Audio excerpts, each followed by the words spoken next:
Hello friend, आप सभी का स्वागत करते हैं अपने यूट्यूब चैनल झारखंड उत्पाद सिटी गढ़वा पर।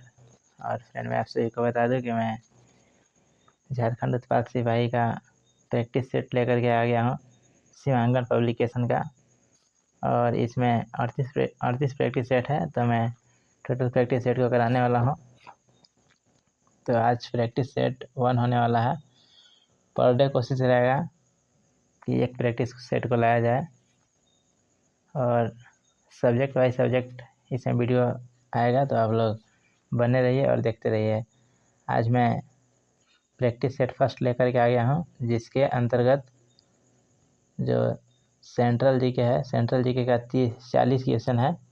तो आज 40 क्वेश्चन के बारे में हम लोग जानेंगे और प्रैक्टिस करेंगे। रख दो। तो फर्स्ट क्वेश्चन है, थेरुकुथु है, यानी कि थेरुकुथु जो है यह क्या है? कंप्यूटर वायरस है, या अमेरिकी गायन शैली है, या श्वेतांबर संप्रदाय है, या एक तमिल गली थिएटर है? तो फ्रेंड, इसका राइट आंसर हो जाएगा एक तमिल गली थिएटर है। यानी कि थेरुकुथु जो है एक तमिल गली थिएटर है। यानी कि थेरुकुथु जो है वहाँ का नाट्य कला है, तमिलनाडु का नाट्य कला है। तो आप लोग यहाँ से भी क्वेश्चन आ सकता है कि थेरुकुथु कहाँ का नाट्य कला है? तो थेरुकुथु तमिलनाडु का नाट्य कला है, और एक तमिल गली थिएटर भी है। नेक्स्ट क्वेश्चन है, सीता वॉरियर ऑफ मिथिला के लेखक कौन है? तो सीता वॉरियर ऑफ मिथिला के लेखक कौन है? इसका ऑप्शन है अनुज लुगुन, अमीश त्रिपाठी, तुहिन ए सिन्हा और राहुल द्विवेदी। तो इसका राइट आंसर हो जाएगा अमीश त्रिपाठी। तो सीता वॉरियर ऑफ मिथिला जो पुस्तक है, इसमें रामायण में जो दिखाया गया है, तो रामायण से संबंधित है। सीता वॉरियर ऑफ मिथिला, जो कि इनके द्वारा लिखा गया है, अमीश त्रिपाठी के द्वारा लिखा गया है। नेक्स्ट है, भारत की सर्वाधिक प्राचीन लिपि कौन है? भारत के सर्वाधिक प्राचीन लिपि कौन है? तो भारत के सर्वाधिक प्राचीन लिपि ब्राह्मी लिपि है। भारत की सर्वाधिक प्राचीन लिपि कौन सी लिपि है? ब्राह्मी लिपि है। तो इसका राइट आंसर हो जाएगा ऑप्शन डी, ब्राह्मी लिपि हो जाएगा। इसका राइट आंसर हो जाएगा ब्राह्मी लिपि। तो इसका राइट आंसर हो जाएगा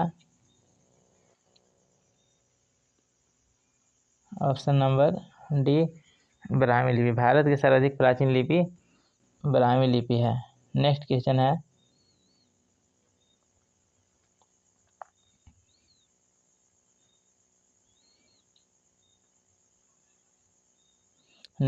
कि देश के एकमात्र किस राज्य की राज्य भाषा अंग्रेजी है? तो देश के एकमात्र किस राज्य की राजभाषा अंग्रेजी है?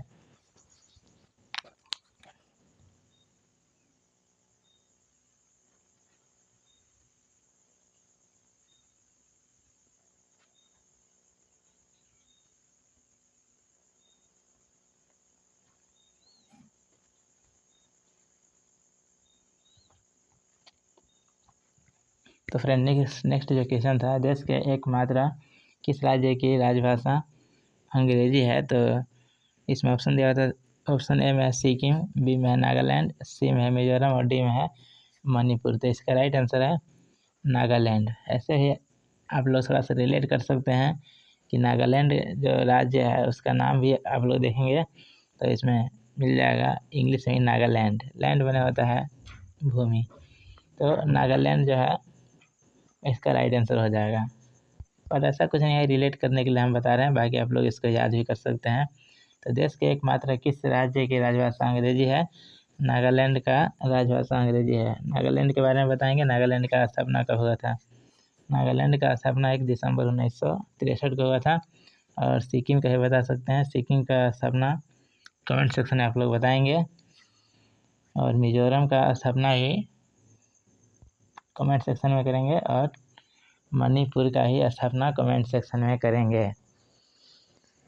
तो वैसे हम बता दे रहे हैं कि सिक्किम का स्थापना 16 मई 1975 को हुआ था और मिजोरम की स्थापना 20 फरवरी 1987 को हुआ था और मणिपुर का स्थापना 21 जनवरी 1972 को हुआ था। तो इसका राइट आंसर हो जाएगा ऑप्शन नंबर बी, नागालैंड। तो इसका राइट आंसर हो जाएगा option B, Nagaland. Next question है, बोस्निया एंड हर्जेगोविना की राजधानी कहाँ है? बोस्निया एंड हर्जेगोविना एक देश है, इसका राजधानी कहाँ है? ऑप्शन ए में है सरायो, वादुज या रिकियाविक या क्रोना। तो इसका राइट आंसर हो जाएगा सराएओ। तो इसका राइट आंसर हो जाएगा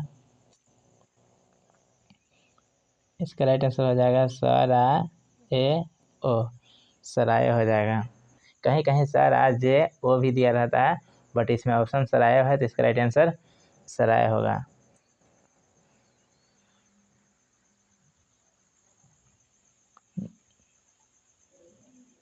अगला क्वेश्चन है,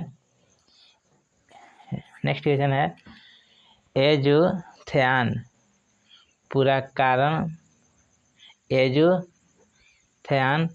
पुरस्कारम किस प्रदेश का सर्वोच्च साहित्य पुरस्कार है? एजुथ्यान पुरस्कारम किस प्रदेश का सर्वोच्च साहित्य पुरस्कार है? ऑप्शन ए में है कर्नाटक, बी में है तमिलनाडु, सी में है ऑप्शन ए में है केरल और बी में है तमिलनाडु, सी में है कर्नाटक और डी में है आंध्र प्रदेश। तो एजुथ्यान पुरस्कारम किस प्रदेश का सर्वोच्च साहित्य पुरस्कार है? तो इसका राइट आंसर हो जाएगा केरल। इसका राइट आंसर हो जाएगा केरल। आप लोग बताएंगे कि केरल राज्य का स्थापना कब हुआ था? केरल का स्थापना कब हुआ था? तो केरल का स्थापना हुआ था 1 नवंबर 1956 और कर्नाटक का भी स्थापना 1 नवंबर 1956। आंध्र प्रदेश का भी स्थापना 1 नवंबर 1956 और तमिलनाडु का तो 26 जनवरी 1950 कहीं कहीं दिया रहता है, तो आप लोग उसको याद रखेंगे 26 जनवरी 1950। और केरल का स्थापना हुआ था 1 नवंबर 1956। नेक्स्ट क्वेश्चन है, आनंद मठ के लेखक कौन है? आनंद मठ के लेखक कौन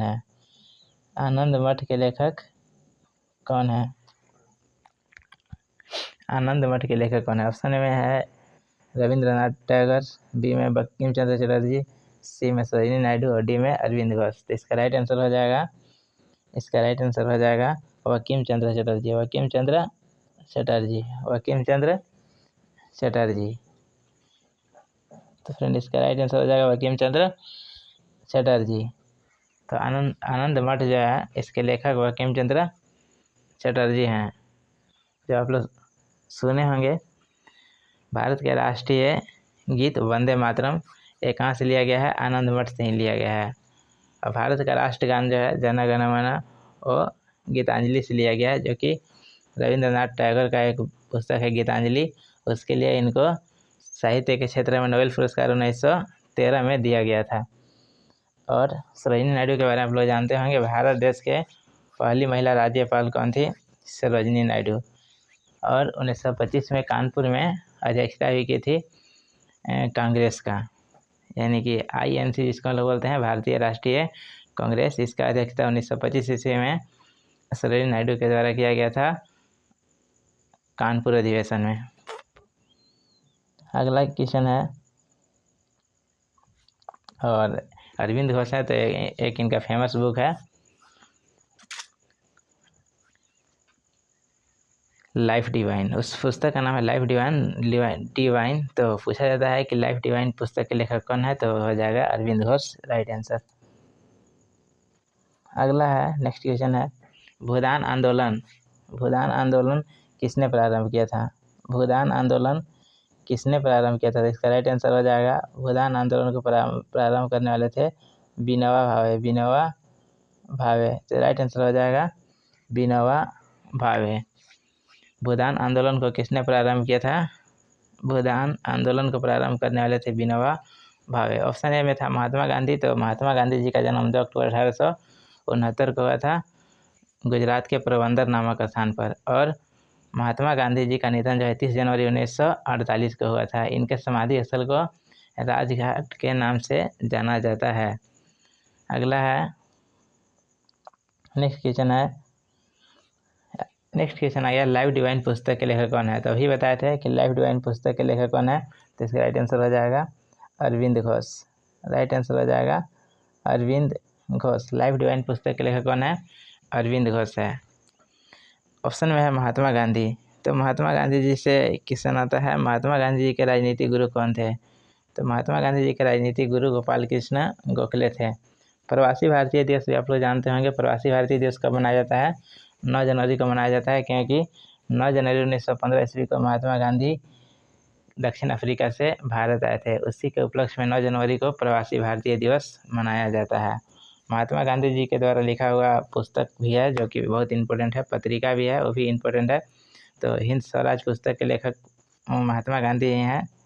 और उसके अलावा my experiment with her truth, ये भी जो है इन्हीं के द्वारा लिखा गया है। इसी को हम लोग बोलते हैं सत्य के साथ मेरा प्रयोग। सत्य के साथ मेरा प्रयोग जो बुक है वह महात्मा गांधी जी के द्वारा ही लिखा हुआ है।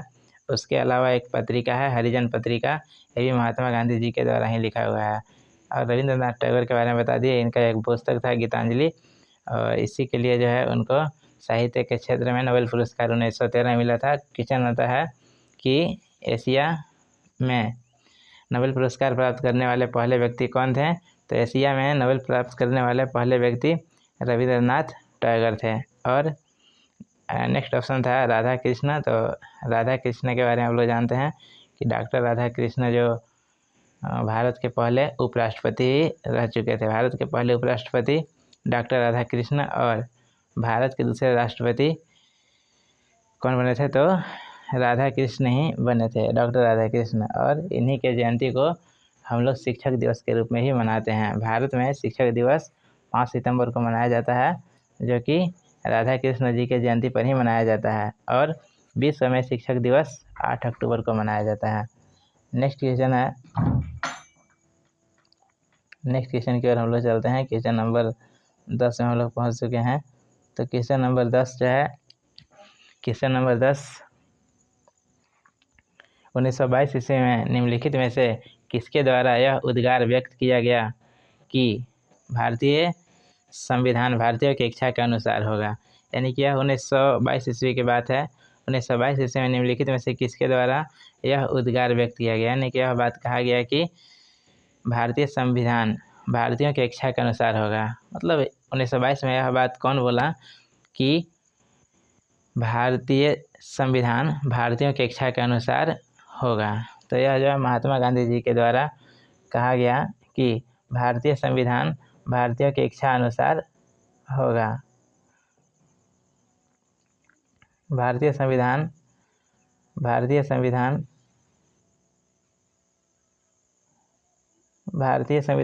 की इच्छा के अनुसार होगा, महात्मा गांधी जी के द्वारा कहा गया।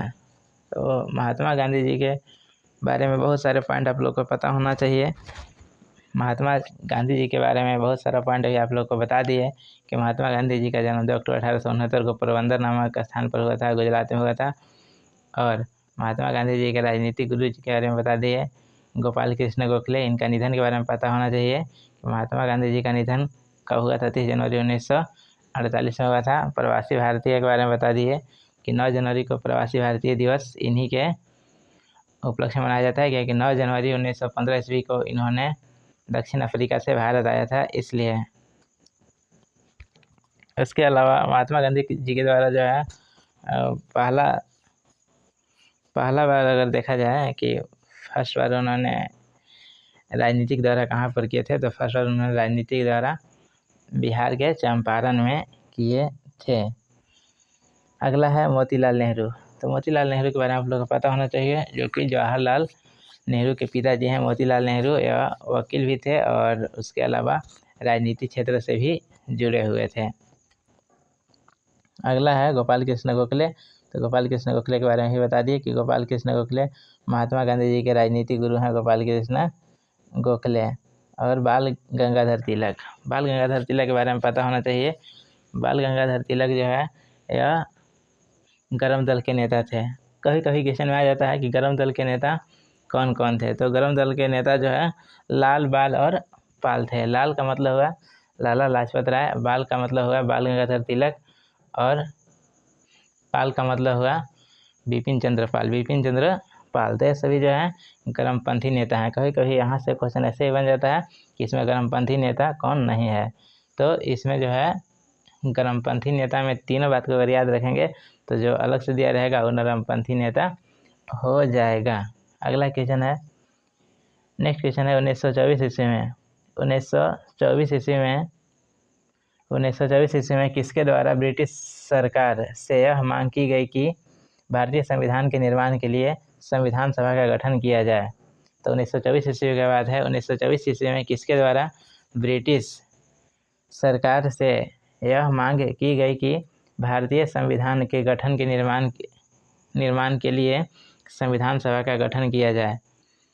तो यह मांग जो है मोतीलाल नेहरू जी के द्वारा किया गया था, जो कि जवाहरलाल नेहरू जी के पिताजी थे मोतीलाल नेहरू। तो इन्हीं के द्वारा यह मांग किया गया कि भारतीय संविधान के निर्माण के लिए संविधान सभा का गठन किया जाए। कब किया गया मांग? तो 1924 ईस्वी में किया गया।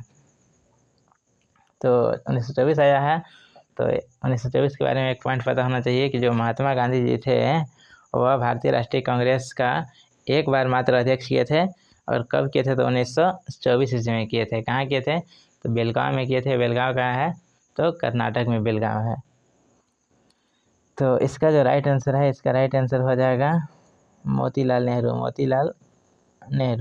1924 ईस्वी में किसके द्वारा ब्रिटिश सरकार से यह मांग की गई कि भारतीय संविधान के निर्माण के लिए संविधान सभा का गठन किया जाए? तो मोतीलाल नेहरू के द्वारा यह मांग किया गया। गोपाल कृष्ण गोखले के बारे में बता दिए कि महात्मा गांधी जी के राजनीतिक गुरु गोपाल कृष्ण गोखले थे। अगला क्वेश्चन है, नेक्स्ट क्वेश्चन है क्वेश्चन नंबर 12 है, लोकतंत्र का कार्य संचालन किसके अभाव में असंभव है? ऑप्शन ए में है योजना के अभाव में, बी में है नौकरशाही के अभाव में, सी में है राजनीतिक दल के अभाव में और पंचायती राज के अभाव में। तो योजना के अभाव में नहीं होगा, नौकरशाही के अभाव में नहीं होगा। इसका राइट आंसर हो जाएगा राजनीतिक दल के अभाव में। राजनीतिक दल के अभाव में इसका राइट आंसर होगा राजनीतिक दल के अभाव में। लोकतंत्र का कार्य संचालन किसके अभाव में असंभव है? अगर राजनीतिक दल का अभाव होगा तो लोकतंत्र का कार्य संचालन अच्छा से नहीं हो पाएगा। लोग जो है अपने कार्य को अच्छे से नहीं करेंगे, यानी कि जो लोकतंत्र का कार्य है अच्छे से संचालन नहीं हो पाएगा। पंचायती राज था ऑप्शन में, तो पंचायती राज था या लोगों का इसमें विकास नहीं हो पाएगा अच्छे से। पंचायती राज नहीं रहेगा तो लोगों का अच्छे से विकास नहीं हो पाएगा। तो इसका राइट आंसर हो जाएगा ऑप्शन नंबर सी, राजनीतिक दल के अभाव में कार्य संचालन करना असंभव है। अगला क्वेश्चन है क्वेश्चन नंबर 13 है, निम्नलिखित में से कौन सी अनुसूची में क्षेत्रीय भाषाओं का उल्लेख किया गया है? तो बताना है कि कौन सी अनुसूची में क्षेत्रीय भाषाओं का उल्लेख किया गया है। इसका राइट आंसर हो जाएगा 8वीं अनुसूची। 8वीं अनुसूची में क्षेत्रीय भाषाओं का उल्लेख किया गया है। ऐसे ही संविधान में 8वीं अनुसूची में 22 भाषाओं का उल्लेख किया गया है। क्वेश्चन यहाँ से बन सकता है कि जब संविधान बना था तो उस समय 8वीं अनुसूची में कितने भाषाओं का उल्लेख किया गया था? तो उस समय मात्र 14 भाषाओं का उल्लेख किया गया था। तो 15वां भाषा जो है इसको 21वां संविधान संशोधन 1967 के द्वारा जोड़ा गया, सिंधी भाषा को। उसके बाद जो है 71वां संविधान संशोधन 1992 के द्वारा 3 भाषा का जोड़ा गया, नेपाली, मणिपुरी और कोंकणी को। नेपाली, मणिपुरी और कोंकणी को। उसके अलावा 92वां संविधान संशोधन 2003 के द्वारा 4 भाषा को जोड़ा गया, बोडो, डोगरी, मैथिली और संथाली को, बोडो, डोगरी, मैथिली और संथाली को। तो इस प्रकार पहले 14 था, सिंधी जोड़ा 15 हुआ और फिर 3 को जोड़ा तो 18 हुआ, उसके बाद 4 जुड़ा तो 22 हुआ। तो वर्तमान में 8वीं अनुसूची में 22 भाषाओं का उल्लेख किया गया है। नेक्स्ट क्वेश्चन है, 1 सेकेंड रुकेंगे आप लोग।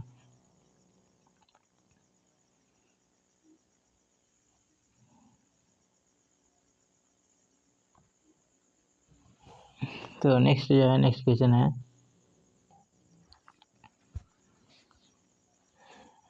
भारत में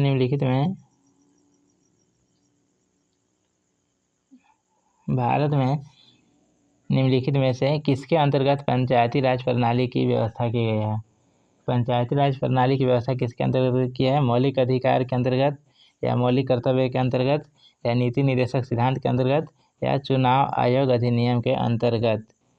तो इसका राइट आंसर हो जाएगा पंचायती राज प्रणाली की व्यवस्था नीति निर्देशक सिद्धांत के अंतर्गत किया गया। नीति निर्देशक सिद्धांत या नीति निर्देशक तत्व, जिसका उल्लेख अनुच्छेद 36 से 51 में किया गया है। 36 से 51।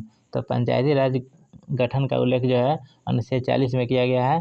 तो 36 और 51 के बीच में 40 आता है, इसलिए इसका राइट आंसर हो जाएगा नीति निर्देशक सिद्धांत। नीति निर्देशक सिद्धांत।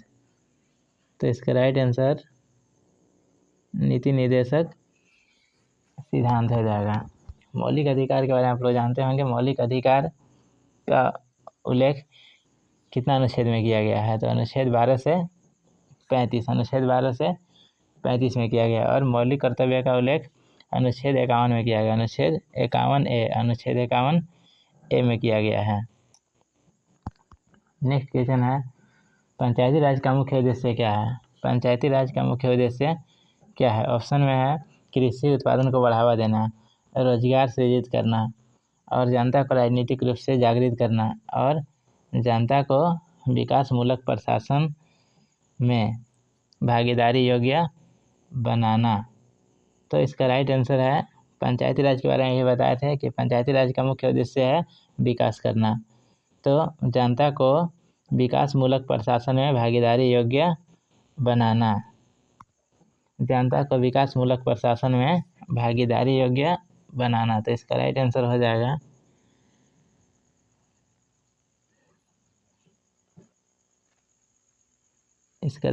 जाएगा ऑप्शन नंबर डी, जनता को विकासमूलक प्रशासन में भागीदारी योग्य बनाना। नेक्स्ट क्वेश्चन है, सामुदायिक विकास कार्यक्रम का सार था। सामुदायिक विकास कार्यक्रम का सार क्या था, यानी कि इसका जो है उद्देश्य क्या था? तो ऑप्शन में दिया हुआ है सड़कों का निर्माण करना, परिवार नियोजन करना, लोक भागीदारी बढ़ाना, या सिंचाई करना। तो सामुदायिक विकास कार्यक्रम का उद्देश्य था लोक भागीदारी बढ़ाना। तो इसका राइट आंसर हो जाएगा ऑप्शन सी, लोक भागीदारी बढ़ाना। उसके बाद है नेक्स्ट क्वेश्चन है, राज्य स्तरीय मानव विकास रिपोर्ट जारी करने वाला पहला राज्य कौन है? राज्य स्तरीय मानव विकास रिपोर्ट जारी करने वाला पहला राज्य कौन है? ऑप्शन ए में है केरल, बी में है राजस्थान, सी में मध्य प्रदेश और डी में उत्तर प्रदेश। इसका राइट आंसर हो जाएगा ऑप्शन सी। इसका राइट आंसर हो जाएगा ऑप्शन सी, मध्य प्रदेश। मध्य प्रदेश जो है राज्य स्तरीय मानव विकास रिपोर्ट जारी करने वाला प्रथम राज्य कौन है? मध्य प्रदेश है। मध्य प्रदेश का स्थापना कब हुआ था? 1 नवंबर 1956। केरल का भी स्थापना 1 नवंबर 1956। राजस्थान का स्थापना 1 नवंबर 1956 और उत्तर प्रदेश का स्थापना 24 जनवरी 1950। 24 जनवरी 1950। नेक्स्ट क्वेश्चन है, राष्ट्रीय ग्रामीण विकास संस्थान कहाँ अवस्थित है? राष्ट्रीय ग्रामीण विकास संस्थान कहाँ स्थित है, इसके बारे में बताना है। तो राष्ट्रीय ग्रामीण विकास संस्थान हैदराबाद में स्थित है। हैदराबाद इसका राइट आंसर हो जाएगा हैदराबाद। राष्ट्रीय ग्रामीण विकास संस्थान हैदराबाद में अवस्थित है। शिमला के बारे में आप लोग जान रहे होंगे, हिमाचल प्रदेश की राजधानी कहाँ है?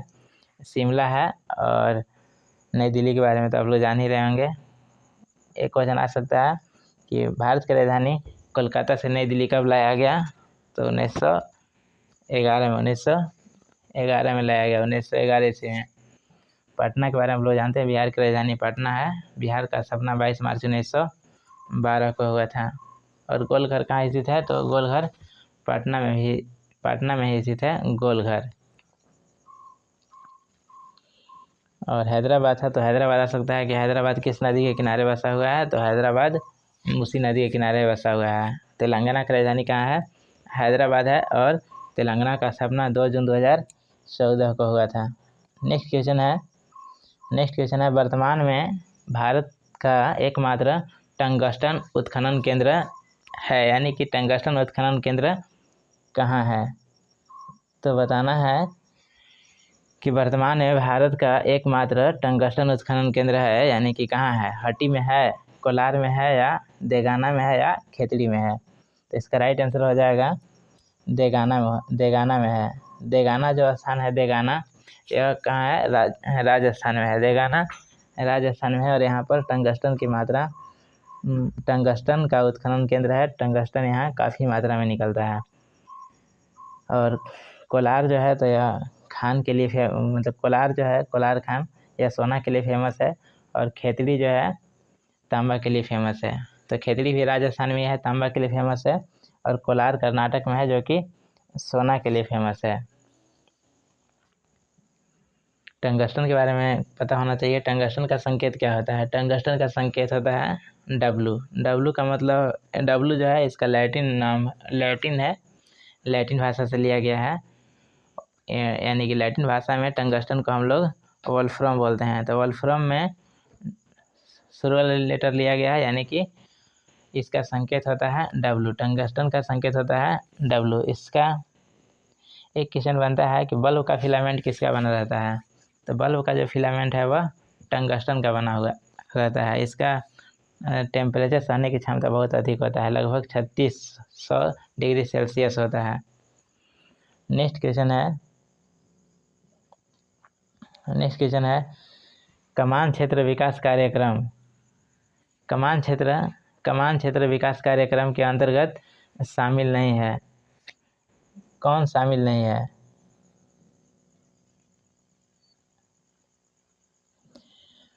ऑप्शन ए में है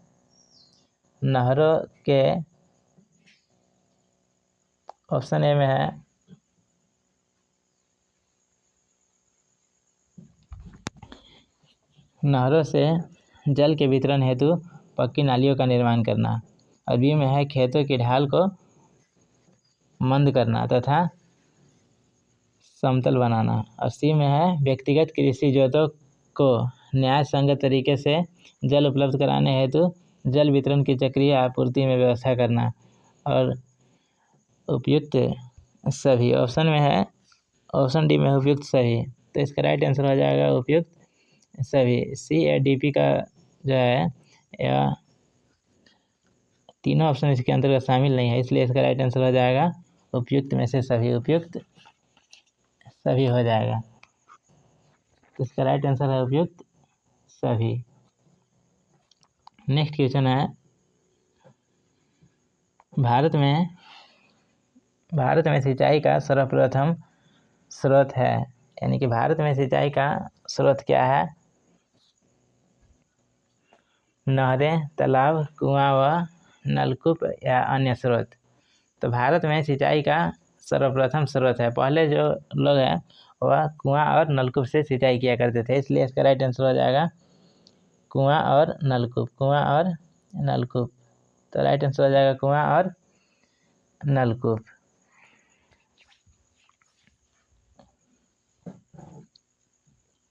अगला क्वेश्चन है नेक्स्ट क्वेश्चन है वर्तमान में भारत में नाइट्रोजनी और फॉस्फेटिक और पोटैशिक उर्वरक के खपत का अनुपात क्या है? तो ऑप्शन ए में था 1:2.5:6.4, बी में था 2.5:1.6/4, सी में है 1.2:3.2:1, 8.2 था 8.2:3.2:1 और डी में है 4:2:1। तो इसका राइट आंसर हो जाएगा ऑप्शन नंबर सी 8.2:3.2:1। तो इसका राइट आंसर हो जाएगा ऑप्शन सी 8.2:3.2:1।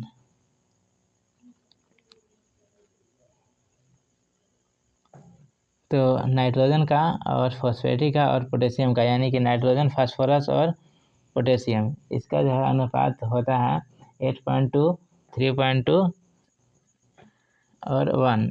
इस अनुपात में नाइट्रोजन, फास्फोरस और पोटेशियम को रखा जाता है, यानी कि नाइट्रोजन के लिए है 8.2 नाइट्रोजन के लिए है, 3.2 जो है फास्फोरस के लिए है और 1 जो है वह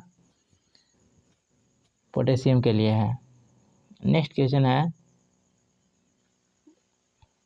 क्वेश्चन नंबर 22 तक अभी हम लोग देखें। क्वेश्चन नंबर 23 की ओर चलते हैं। क्वेश्चन नंबर 23 में है आर्थिक नियोजन विषय है। आर्थिक नियोजन किसके अंतर्गत आता है?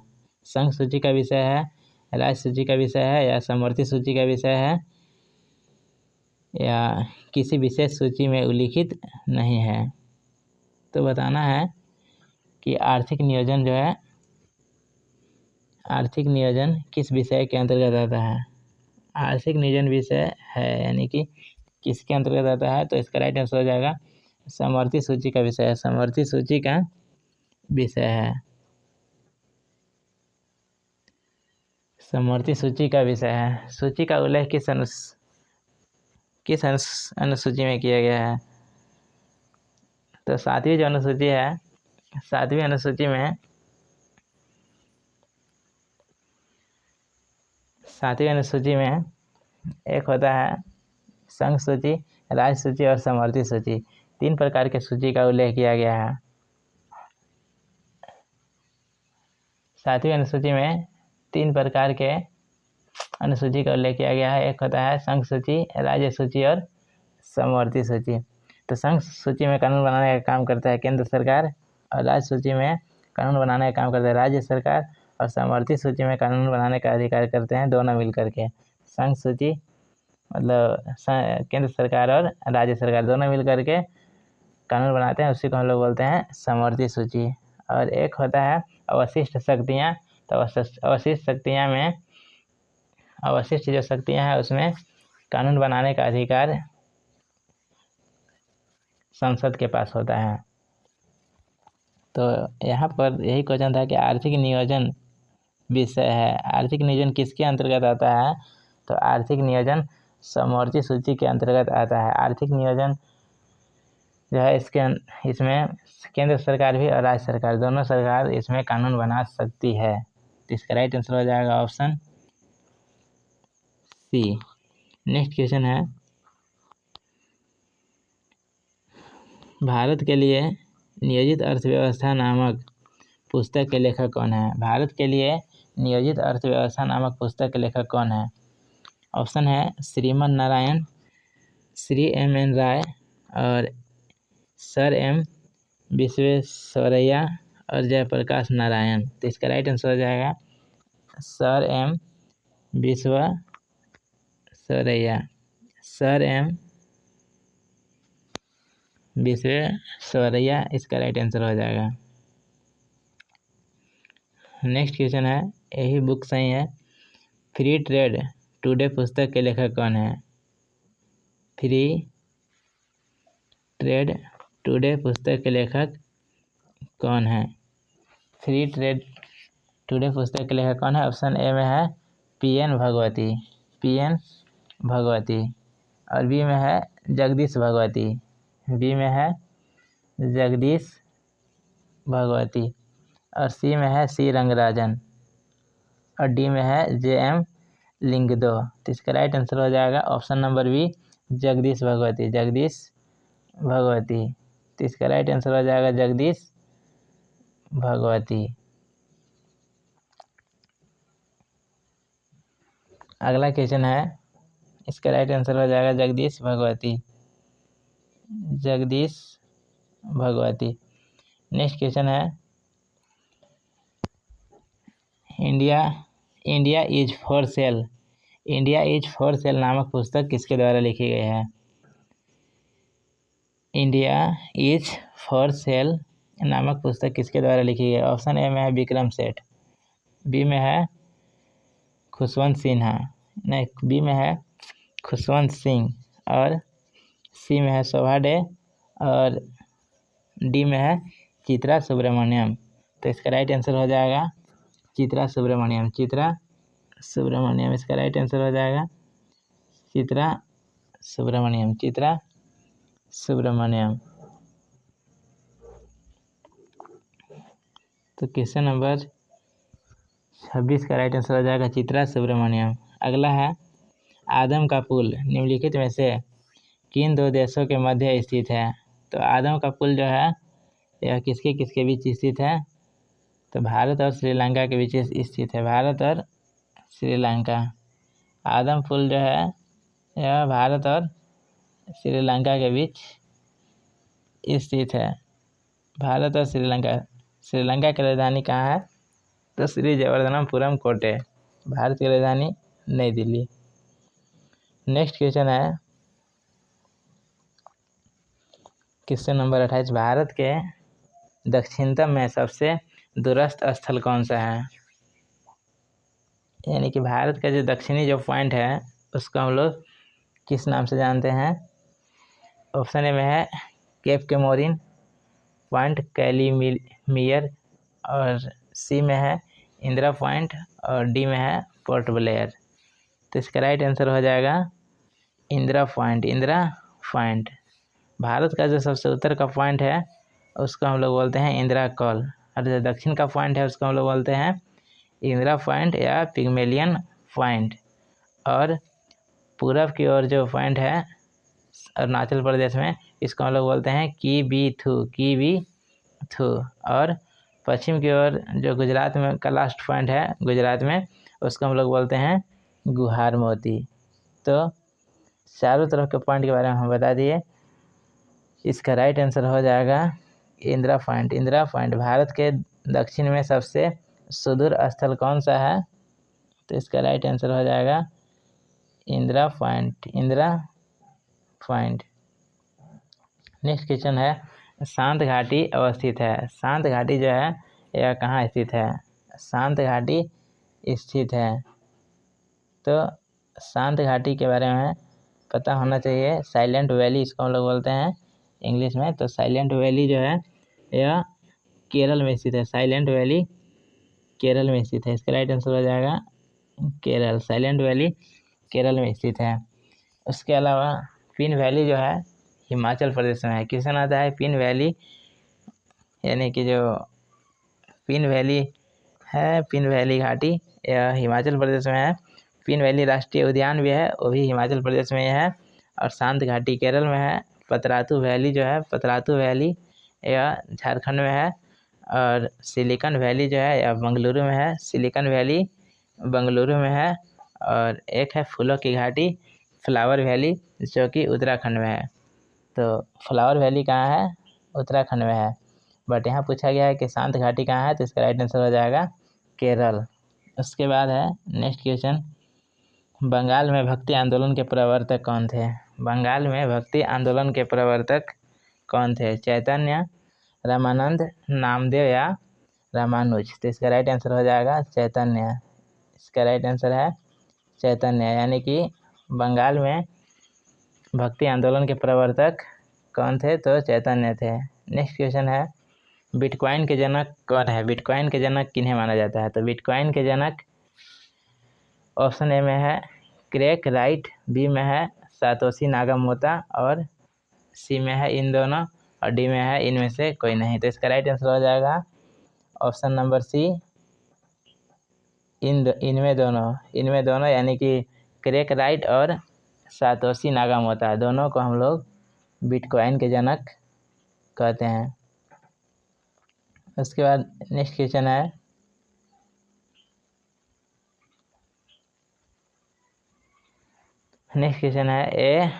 A grain of sand in the hour glass of time पुस्तक के लेखक कौन है? A grain of sand in the hour glass of time पुस्तक के लेखक कौन है?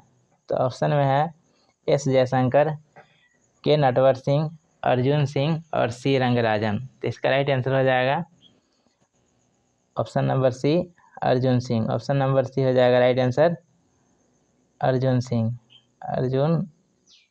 तो इसका राइट आंसर होगा option number C, Arjun Singh. Next question है राज राजेश्वर मंदिर किस देवता से संबंधित है?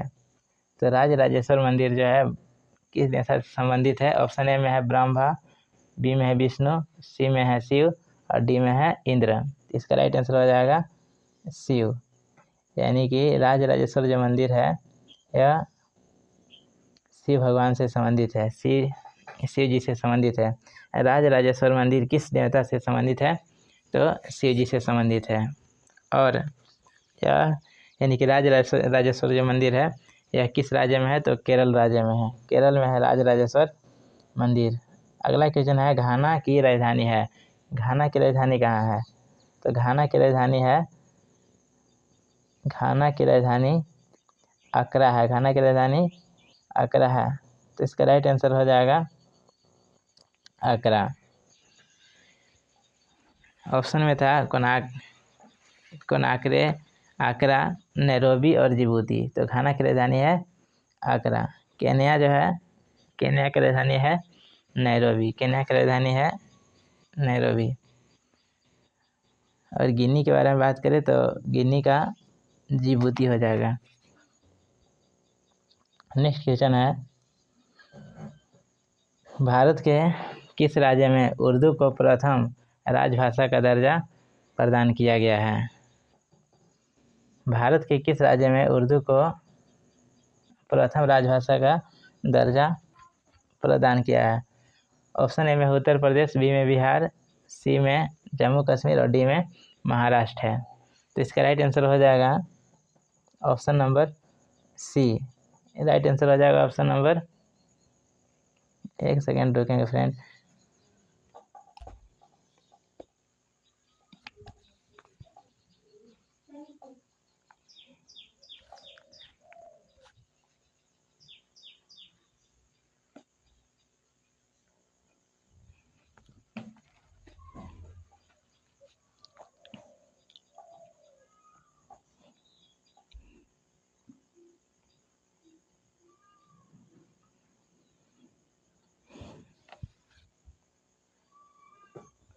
तो हम लोग इसी बारे में बात कर रहे थे, भारत के किस राज्य में उर्दू को प्रथम राजभाषा के दर्जा प्रदान किया गया है? तो इसका राइट आंसर हो जाएगा जम्मू कश्मीर। जम्मू कश्मीर में उर्दू को प्रथम राजभाषा के रूप में घोषित किया गया है। और दूसरी राजभाषा अंग्रेजी को माना गया है। तो फर्स्ट में है उर्दू और सेकंड में है अंग्रेजी। तो इसमें प्रथम पूछा गया है, इसलिए इसका राइट आंसर हो जाएगा जम्मू कश्मीर। नेक्स्ट क्वेश्चन है आठवें परिशिष्ट का संबंध है। आठवें परिशिष्ट का संबंध किससे है? आठवें परिशिष्ट का संबंध है, परिशिष्ट मतलब हो गया आठवें अनुसूची का संबंध है। अभी बताए थे कि आठवीं अनुसूची में 22 भाषाओं का उल्लेख किया गया है, इसलिए इसका राइट आंसर हो जाएगा ऑप्शन नंबर ए, भाषा से। बी में था अनुसूचित जाति से, सी में था आरक्षण से या डी में था मूल अधिकार से। तो जो आठवीं अनुसूची है, आठवीं अनुसूची में 22 भाषाओं का उल्लेख किया गया है, इसलिए इसका राइट आंसर हो जाएगा ऑप्शन नंबर ए, भाषा से, भाषा हो जाएगा। तो जितना भी हम आप लोग के ऑप्शन के द्वारा या क्वेश्चन के द्वारा इसके जो बहुत सारा फैक्ट्स बता रहा हूँ, या फैक्ट्स जो है ना आगे डायरेक्ट क्वेश्चन में पूछा जाएगा, इसलिए आप लोग उसको ही ध्यान में रखते हुए पढ़ेंगे।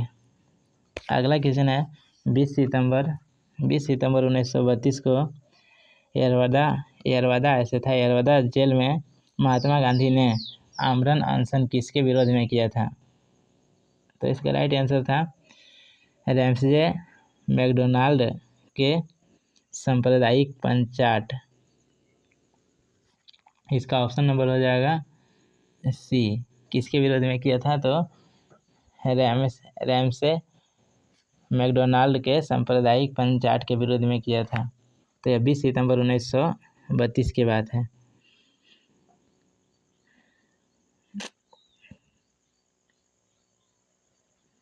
बीस सितंबर 1932 को यरवदा जेल में महात्मा गांधी ने आमरण अनशन किसके विरोध में किया था? तो ऑप्शन ए में था सत्याग्रहियों पर ब्रिटिश दमन के विरोध में, या बी में था गांधी इरविन के उल्लंघन के विरोध में, या सी में था रैमसे मैकडोनाल्ड के सांप्रदायिक पंचाट के विरोध में, या कोलकाता में सांप्रदायिक दंगे के विरोध में। तो इसका राइट आंसर था रैमसे मैकडोनाल्ड के सांप्रदायिक पंचाट के विरोध में। तो इसका ऑप्शन नंबर हो जाएगा सी राइट आंसर। इसका ऑप्शन सी होगा राइट आंसर, रैमसे मैकडोनाल्ड के सांप्रदायिक पंचाट के विरोध में। नेक्स्ट क्वेश्चन है, भारत एवं पाकिस्तान का विभाजन किस योजना के तहत हुआ है? तो भारत और पाकिस्तान का विभाजन माउंटबेटन योजना के तहत हुआ है। तो ऑप्शन ए ही इसका राइट आंसर हो जाएगा, माउंटबेटन योजना।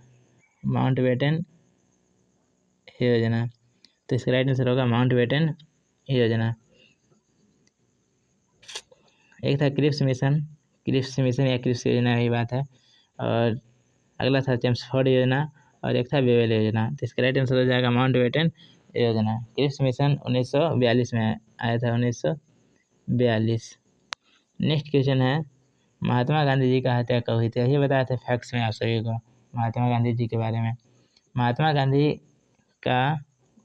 गांधी की हत्या कब हुई थी? महात्मा गांधी जी का हत्या हुआ था 30 जनवरी 1948। 30 जनवरी 1948 क्वेश्चन आ सकता है।